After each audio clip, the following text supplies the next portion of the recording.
All right, so I'm all set up. I'm going to start the front suspension and shocks on this 2012 Raptor 250. I did a disassembly video and just kind of been cleaning things up. And now I'm going to start the reassembly. Really looking forward to getting some of these nice shiny new parts on this this old quad. If you follow my blog, I've been talking about it for a couple of months. I've had it laying around for a while and just now started getting into it. So we should start to see some progress really soon. Got all these are the factory hardware. All the bolts and nuts and washers all seem to be usable. I've got them cleaned up, and then I went ahead and hit them with some WD-40 and kind of made sure the rust wasn't going to be a problem and stuff like that. But here we go. Got some kids next door playing basketball, having a great time because it's a beautiful day.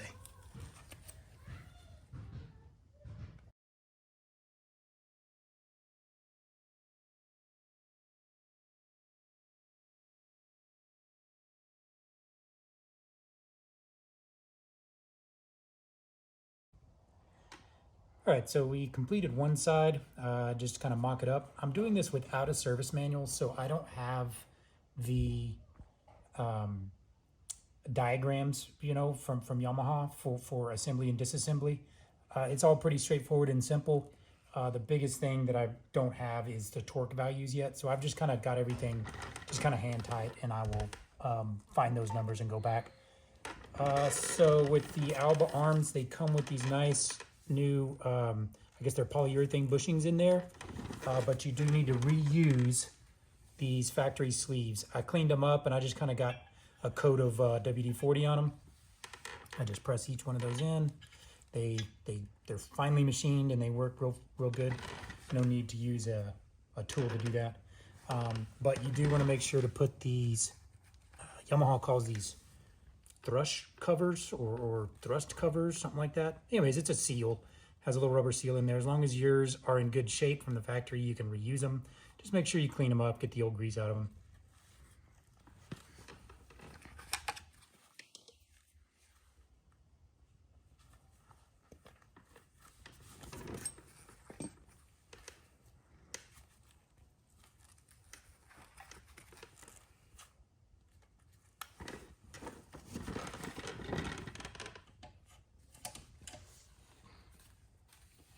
So getting these two to line up is kind of a challenge. You'll see a pretty significant gap here.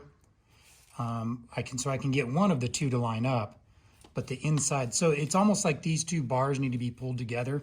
So what I've done is I just use a strap to do that, to kind of force them in place.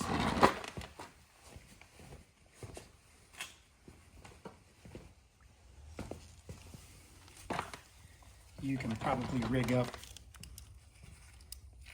other ways to do this in your shop, but long story short, you just need to do something to pull these together.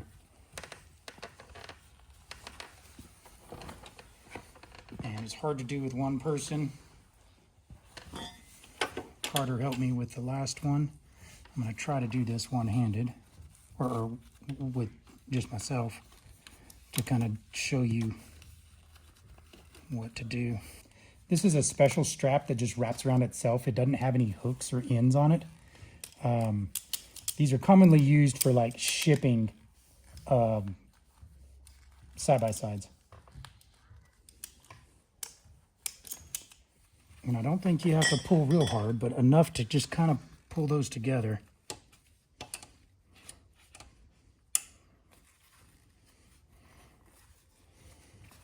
All right, I'm gonna hold it. I'll need you to pull it.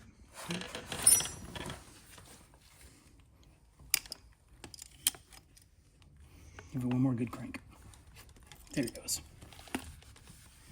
Okay.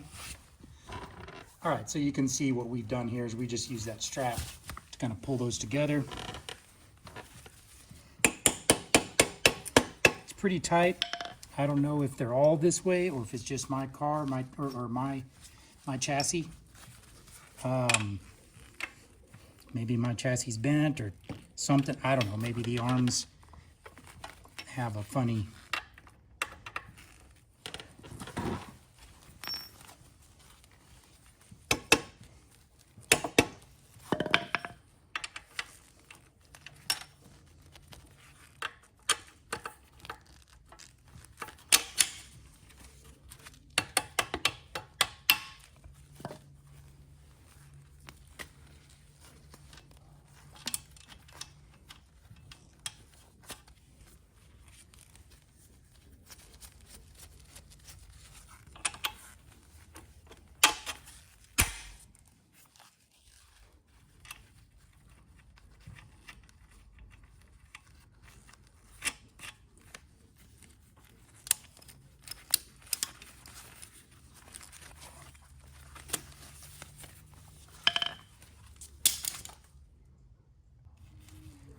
All right, so we got the lower in there. Now for the upper A-arm, it's a little bit different in that it has one long bolt. Again, it has the same aftermarket polyurethane bushings that come in the A-arms from Alba. Also important to get the orientation correct. So it took me a minute to figure out what is left and right. The angle of this is different from side to side. So just take a look at the way we've got it here so that you know the lower A-arm straight side goes forward, and then the upper A-arm it orients so that the wheel is closer to the front of the quad, and this hole kind of bends up. So anyways, I'm going to push the factory. So you'll notice, this is kind of cool, it's longer than the actual A-arm is, and it's because Alba includes 4 of these billet aluminum spacers.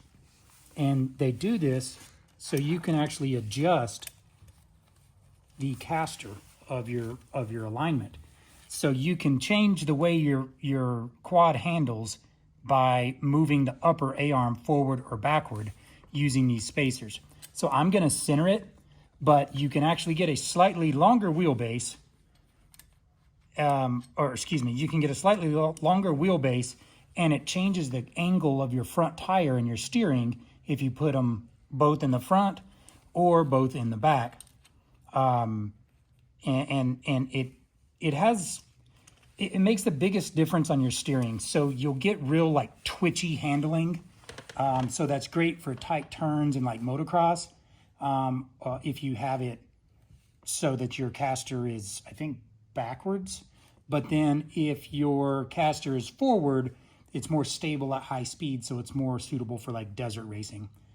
We don't get that precise. This is just kind of a recreational small quad for us. So we're just gonna kind of keep it centered and make it kind of all around. The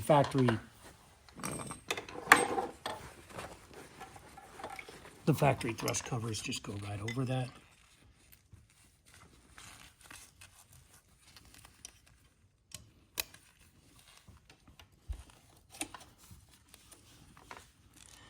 Big old long bolt.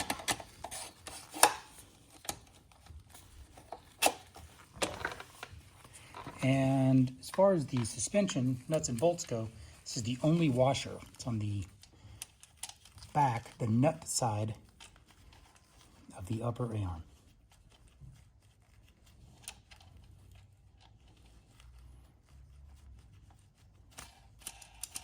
Okay, and conveniently, the headlight bracket holds your arm up for you. So now I'm going to do the ball joints and spindle. This is the lower ball joint for the Alba arms. You can tell because it only has one small nut. It's just a jam nut. And that's because the lower A-arm is actually threaded. So you thread this one in.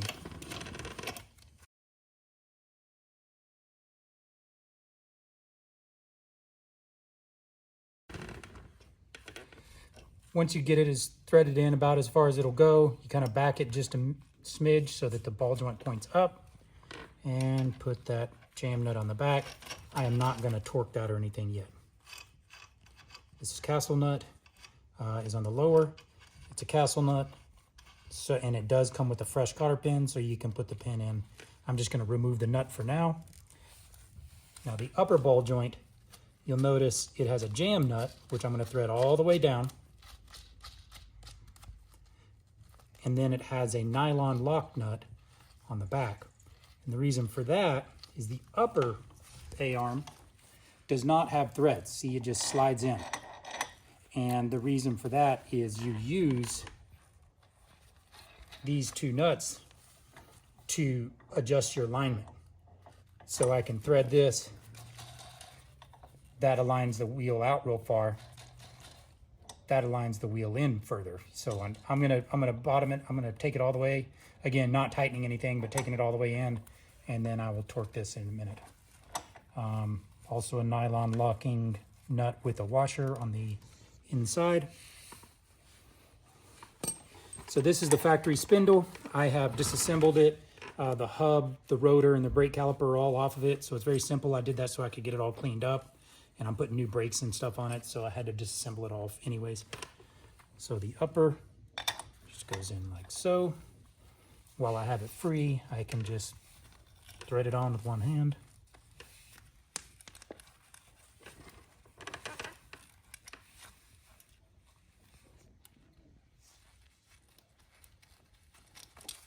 Maybe.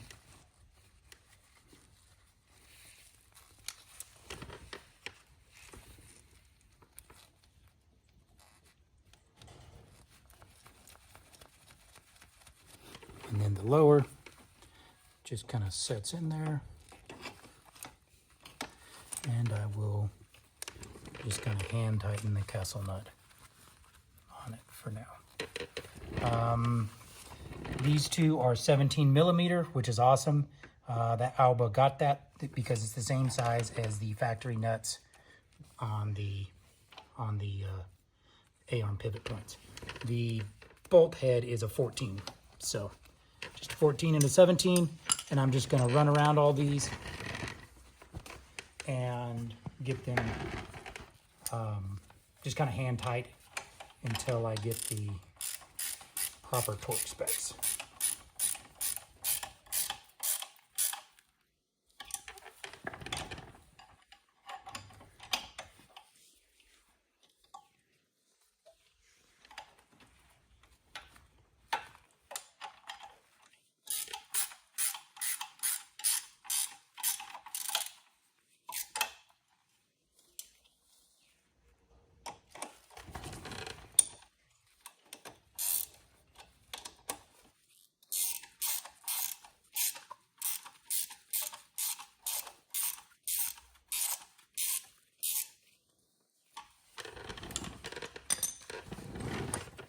And I can feel this while I'm turning it here. It has pretty good movement. It's smooth. There's nothing really catching it.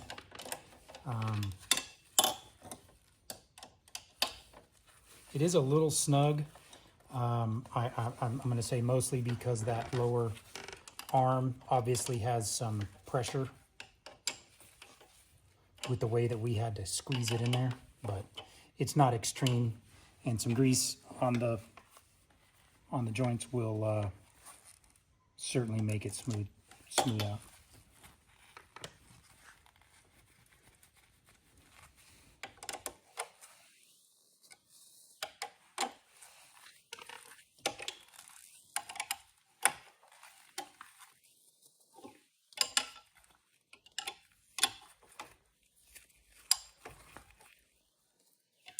Okay, and last but not least is this big jam nut with a nylon lock on it. We use a 24 millimeter. It seems a little loose, so it might actually be a standard measurement, not a metric 24, but I don't know what that is, maybe an inch, something like that.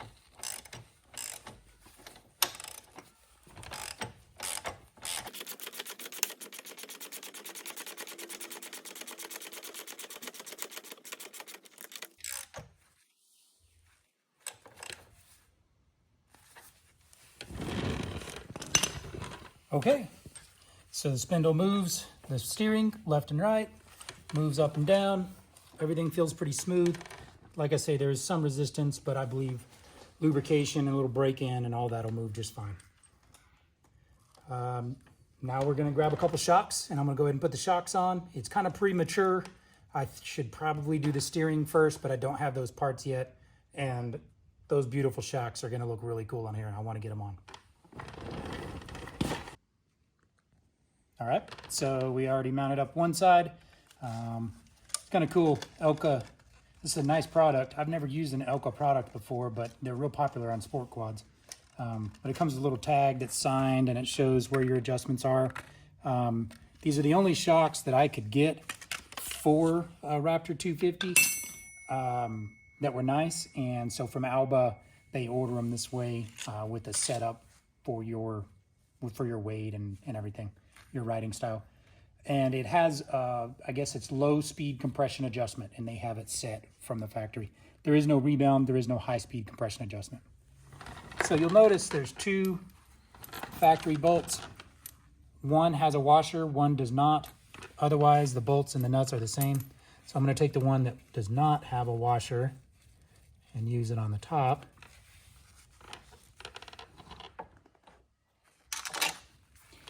And then the one that does have a washer and use it on the bottom. Just putting in the bolt first.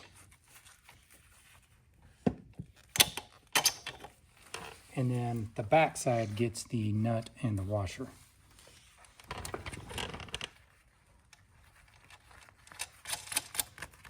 Okay. And same as last time, I'm just going to do these kind of finger tight or hand tight. And I will come back and torque everything at a later date. Or later in the build, I guess. If you don't have a good set of ratcheting wrenches, I highly recommend it. I love ratcheting wrenches. That being said, sometimes you still need to use a traditional ratchet because you just can't quite get in there.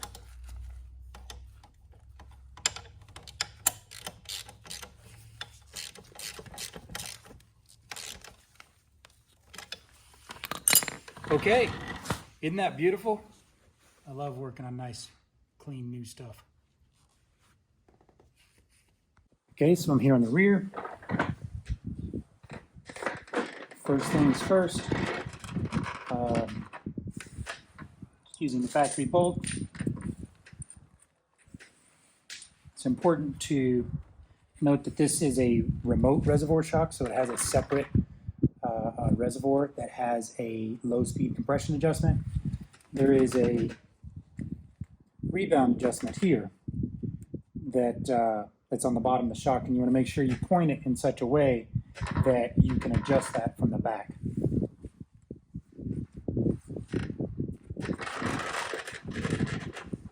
There's also, Elka includes some nice color instructions that have helped.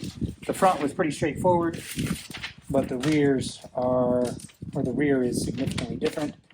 And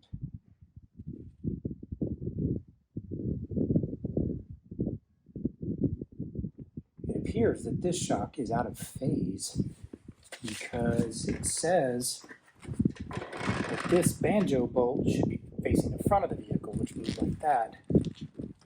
But the rebound adjustment is supposed to be pointing up, so I think that's out of phase. I'm gonna mount it up and see what I gotta do.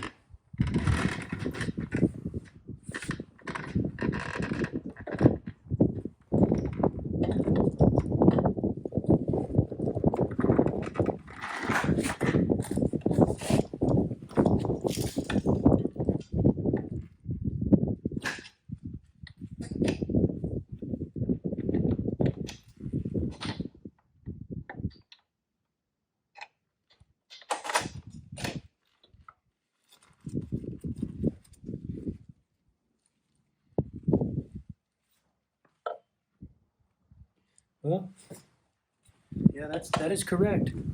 So, banjo bolt for the hose remote reservoir actually points forward so that the hose comes out to the left side and it mounts back here. But that means my adjustment down here is backwards, so I'm going to have to spin the shock. Not really a big deal. I don't like messing with their factory setup.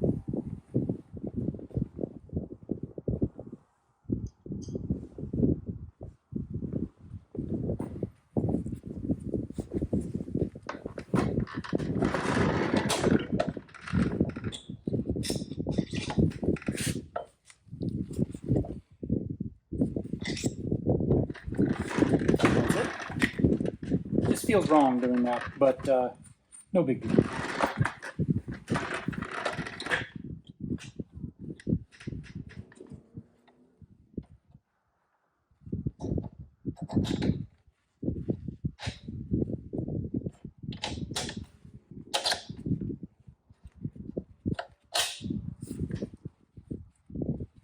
The upper bolt and the lower bolt are the same on the shock. The bolts and the nuts are both the same.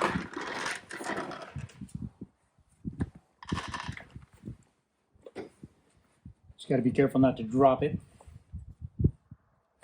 Actually, I might be able to get it from the bottom. Maybe not.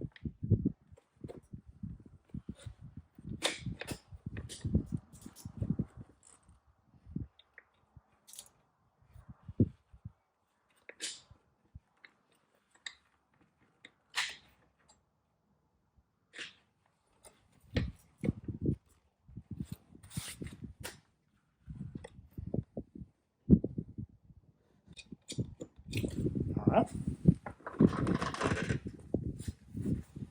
And now to mount the reservoir,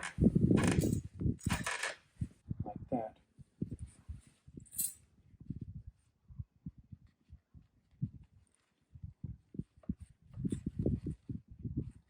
They have these little grooves right here where your band is supposed to go.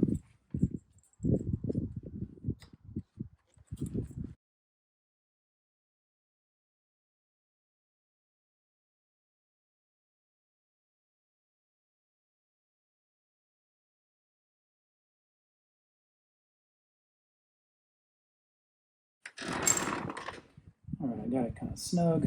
I'm gonna just make sure everything feels good before I tighten it.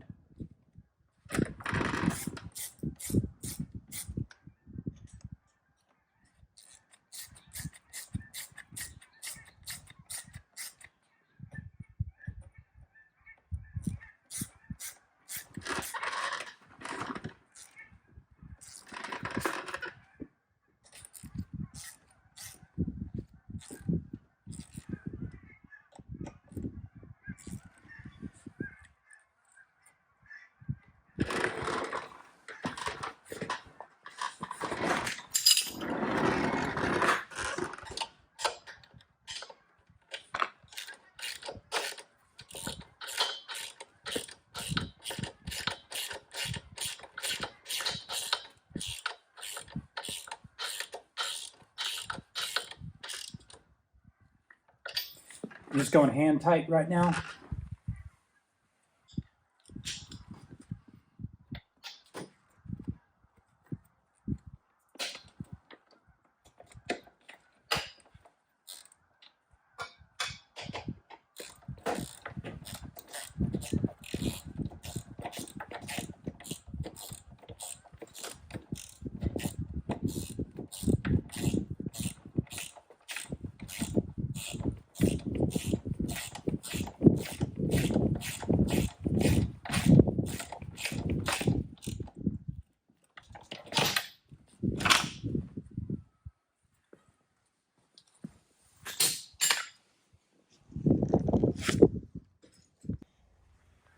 All right, I torqued all the bolts and nuts. So I found a Raptor 250 manual, and all of the A-arm pivot bolts are 45 Newton meters. The shocks are 48 Newton meters. And then the rear shock is 55 Newton meters. There's that other bolt that's in there. So anyways, this is the only aftermarket bolts that have their own torque rating, and that is 6 inch-pounds. So that's half a foot-pound, not very much. And it's obviously just hose clamps. They just don't want you to strip those out. I turned the hose clamps up because I wanted to look clean from down here. The problem with that is I probably won't be able to reach those once the fenders are on. I don't know how big of a deal that is, but anyways.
Well, got a few more parts put on today. This main thing was the nerf bars and the bumper. Pretty simple, straightforward, nothing complicated. You're basically replacing factory stuff. The Alba bars here and bumper is just really high quality. My only real complaint is that their instructions are vague and not real clear, and the pictures aren't very good, but again, it's not really a big deal. And the hardware doesn't quite work out the way that they explain it. So like the nerf bars, you got to use one factory bolt and then they include a second bolt, but the instructions don't say anything about those, and then the bumper bolts are too short. The factory bumper is much thinner metal, so those bolts are barely catching, and I found some other longer ones for the bottom, but minor detail. I wish the A-arms were gloss black like the bumper and the nerf bars are. They're a flat black, which is fine. Either finish is fine. I like the flat black or the gloss black. I just wish they were all the same. If you ride in the sand, all your bars get dulled up, so anything that's glossy pretty much gets turned into a flat finish or a matte finish soon. So I'm not too worried about it. We will ride this thing in the sand a little bit. I'm not really building it specifically for sand, but we'll ride it in the sand some. And then I just have like little plastic pieces, this little cover and this battery box cover, stuff like that. I just kind of got cleaned up and got it back on there. I should get my sprockets and brake rotors tomorrow, and then I can get this thing on the ground, I think. Tie rod ends, I'm waiting on tie rod ends also, so I'm waiting on the steering to do that. So, and then I can get all the controls on. This is it for this video and for this this section. I am waiting on some brake parts, chain and sprockets, and some tie rod ends. After I get those things, I will proceed. I'll do another videos for each of those sections. If you want to see more about this Raptor 250 build, and as well as some of our other toys that we've got, like and subscribe to my channel. Thanks for watching. Bye.